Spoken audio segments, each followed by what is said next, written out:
오늘 하나님의 말씀은 예레미야서 22장 1절부터 9절까지의 말씀입니다. 예레미야서 22장 1절부터의 말씀입니다. 여호와께서 이같이 말씀하시되 너는 유다 왕의 집에 내려가서 거기서 이를 선언하여 이르기를 다윗의 위에 앉은 유다 왕이여 너와 내 신하와 이 문들로 들어오는 내 백성은 여호와의 말씀을 들을지니라. 여호와께서 이같이 말씀하시되 너희가 공평과 정의를 행하여 탈취당한 자를 압박하는 자의 손에서 건지고 이방인과 고아와 과부를 압제하거나 학대하지 말며 이곳에서 무죄한 피를 흘리지 말라.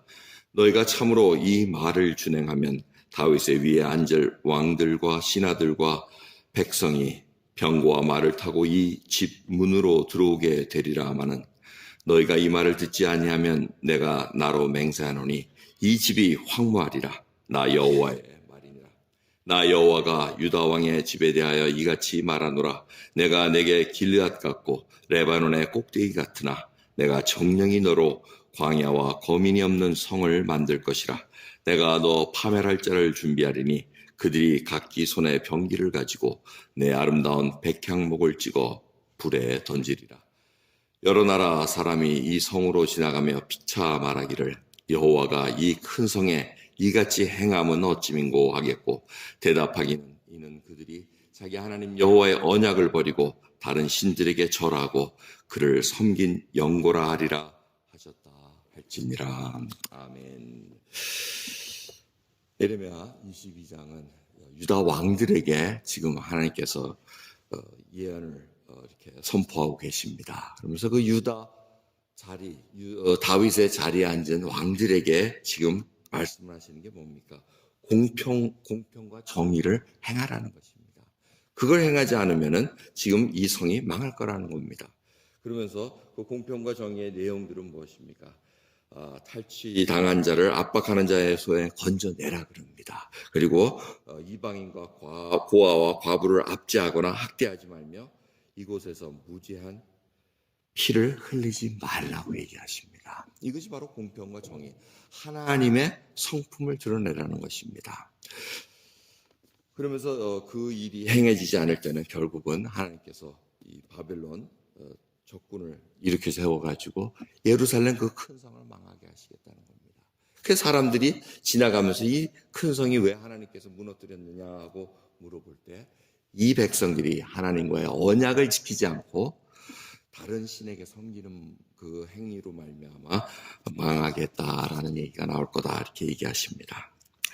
그럼 이 오늘 본 말씀을 통해서 저희들이 생각해야 될 것은 하나님께서 하나님의 백성들로 원하는 기대치가 있다는 것입니다. 하나님께서 이스라엘 백성들을 뽑아내셔서 자기네들이 거두지도 않고 자기네들이 하지도 않은 그 땅을 가나안 땅을 딱 주십니다. 거기서 하나님만을 온전히 섬기기를 원하는 그 모습으로 하면서 그들이 하나님을 섬기는 백성들이 어떤 모습으로 살아야 되는가.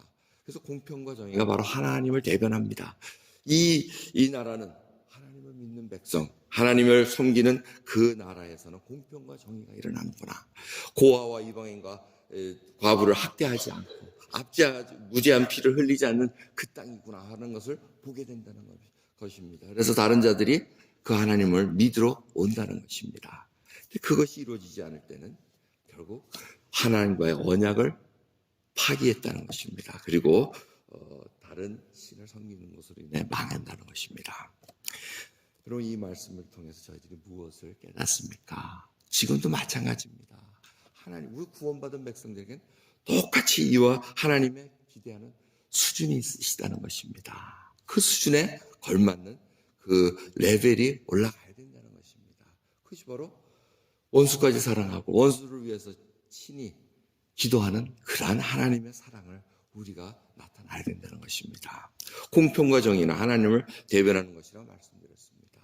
또 사랑도 하나님의 성품 중에 하나입니다. 그래서 그 사랑이 우리를 향해서 흘러나가기를 원하신다는 것입니다. 이것이 쉽지가 않습니다. 왜? 마음속에 우상이 있을 때 그 큰 탐심이 있고 자기가 하나님 자리에 더 앉아있을 때는 이것이 드러나기가 어렵습니다. 그래서 우리가 다시 한번 진흙과 토기장의 얘기를 생각해 봅니다. 작은 그릇은 작은 그릇일수록 만들기가 쉽습니다. 그리고 여러분 만드는 과정을 보셨는지 모르겠지만 큰 그릇이면 큰 그릇일수록 만드는 과정이 참 길어집니다. 조그만 그릇은 이렇게 돌려가지고 판에 돌려가지고 이렇게 조금만 빼내면은 컵이 되고 조그만 재떨이가 됩니다. 근데 아주 큰 토기, 사람 키만한 그릇은 어떻게 만드는지 아세요? 이렇게 토기같이 커가지고 하면은 이 사람이 일어서가지고 그 안에 있는 속에 꽉 찬 것들을 끄집어내야지 빈 공간이 만들어집니다. 그 똑같습니다. 사람도 하나님의 구원을 받고 큰 그릇이 될 자들은 이 안에 다른 것으로 꽉 차 있기 때문에 그거 끄집어내는데 시간이 많이 걸립니다. 연대는 시간이 필요합니다. 그래서 여러분들이 저희들이 하나님을 믿는 데 있어서 계속해서 그냥 예수 그리스도 믿고 천국 가게끔 해주시면 되는 거지 뭘 우리가 이렇게 하나님의 법대로 살아야 된다 그러고 하나님의 말씀대로 행해야 되는 것을 자꾸 강조하느냐. 그 이유는 하나님의 성품이 우리를 통해서 드러나기를 원하신다는 것입니다. 만방을 통해서 예수 그리스도가 누구신 것을 저희를 통해서 드러내야 되는데 그 드러내기 위한 그릇은 바로 빈 그릇이 되어야 된다는 것입니다. 하나님께서 빈 그릇이 되어 하나님의 은혜로 충만하게 채워줄 때, 성령으로 충만하게 채워질 때 온전히 예수 그리스도의 빛이 드러날 수 있다는 것을 우리에게 깨닫게 해주신다는 것입니다. 여러분 저희들은 얼마나 참 하나님의 아닌 것들로 많이 채워져 있습니까? 그걸 전부 다 저희들이 자꾸 끄집어내는 과정입니다. 평상시에 마음에 안 들 때도 있죠. 어쩔 수가 없습니다. 하지만 그 불만이 어디서 오는가 원인을 찾아내야 됩니다. 내가 왜 이런 순간마다 왜 기분이 항상 상해야 되고 왜 꼭 불평을 해야 되는가? 그 원인을 하나님께서 알려주십니다. 문제는 우리가 물어보지 않고 찾지 않으려니까 자꾸 힘이 듭니다. 이렇게 새벽기도 저희 교회에서는 그러진 않지만 또 다른 데 했을 때는 어떤 분이 계셨냐면 항상 불만이야. 이분이 얼굴도 항상 우거지상을 싸고 근데 믿음은 좋다고 얘기를 합니다. 그래서 와가지고 새벽기도에 제가 말씀 전할 때 되면 꼭 요가 사람 미치게 하더라고요. 그 다음에 또 제가 뭐 얘기하려면 불만이 있으면 얘기를 하시면 되는데 불만이 있으십니까 하면은 얼굴은 막 이래가지고 불만은 없다 그래요. 어떻게 하라는 얘기인지 모르겠지만 하여튼 그런 일을 하는데 그게 결국은 본인의 이 과정인데 이걸 견디지 못하는 겁니다. 근데 하나님께서는 그렇게 알려주시는 것도 사실은 은혜입니다. 그걸 통해서 내가 지금 하나님 앞에 지금 해결돼야 될 것이 있구나. 내 안에 있는 찌꺼기를 끄집어내는 과정이 있구나. 이거를 깨달으면 은혜입니다. 그런데 자꾸 다른 사람을 이렇게 자꾸 빗대면서 얘기하고 이렇게 하게 되면 굉장히 신앙생활이 재미없어집니다. 자기 스스로 번아웃 되기 시작합니다. 그래서 우리는 하나님 앞에 오늘 이 예언의 말씀을 통해 다시 생각해야 될 것은 한 국가가 망하는 이유는 지도자가 온전히 쓰지 못하면 망하게 되어 있습니다. 지도자로 하여금 하나님께서 원하는 수준이 있고 또 백성은 백성대로 하나님께서 원하는 수준이 있습니다. 구원받은 백성들에게 하나님께서 원하는 그 기대치가 있다는 것을 여러분 잊지 마시기 바랍니다. 목사는 목사로서, 장로는 장로로서, 권사는 권사로서, 집사는 집사로서 하나님께서 기대하는 기대치가 있습니다. 정말 주님께서 그 원하는 것들을 저희들이 정말 어떻게 할 수 없는 상황이 있습니다. 그럴 때는 하나님께 물어봐야 됩니다. 하늘에 주시는 지혜를 부어주시고 정말 주님 원하시는 그 일을 제가 감당하기를 원한다는 우리를 내어드리는 그런 시간. 그래서 항상 자기를 부인하고 자기 십자가를 지고 예수 그리스도를 쫓겠다는 그 고백. 그런 부자 청년 그 얘기를 우리가 항상 기억해야 됩니다. 하나님께서는 은혜로 말씀을 알려주십니다.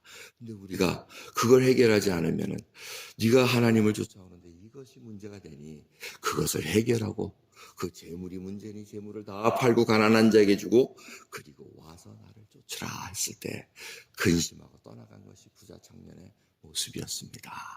날마다 하나님은 우리에게 항상 챌린지를 주십니다. 이것을 해결하고 나를 쫓으라.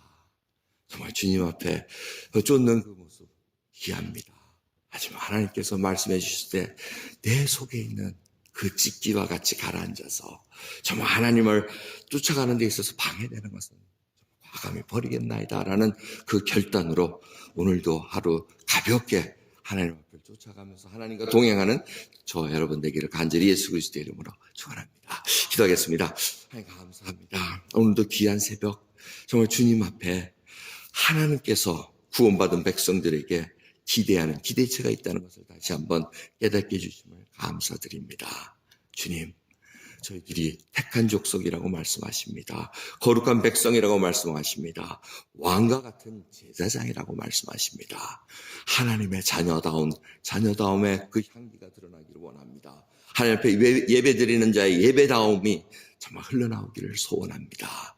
주님, 저희들 속에 있는 깊은 동기가 무엇이고 정말 하나님 앞에 순전한 믿음이 되어 있는가, 그 믿음이 형성되고 있는가, 정말 주님 앞에 점검받고 나가는 시간 될 수 있도록 은혜 베풀어 주시옵소서.